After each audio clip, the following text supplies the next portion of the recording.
Hey y'all, it's Meredith. I wanted to show you how to turn a Google form into a QR code.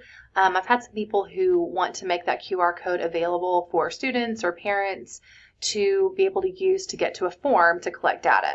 So there's a couple different ways to do it. The first way I'm going to show you is to use an extension in Chrome. So I'm in the back end of my form. I'm using my iPad app request form.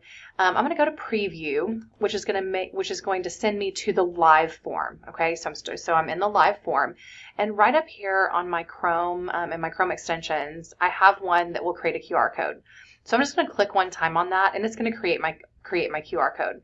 Now all I have to do is just save this. Okay, so I can, if you click on edit, it'll give you the picture that you can save, and so I can actually just right click and save this image, and that's what you're going to post. So that image right there will get you to your form.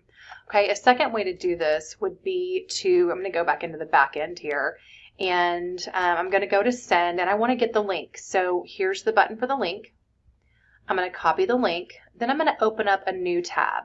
Okay, so I'm going to go to any QR code generator, and I'm just going to Google it. I do have a favorite. My favorite is QR Stuff. So I'm going to go right down here to QR Stuff.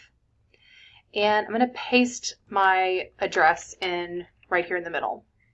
Okay, I'm going to hit enter. Once I do,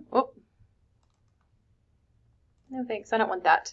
Okay, here's my QR code right here. So I just download my QR code, and I'm going to save it to my desktop so we can see it.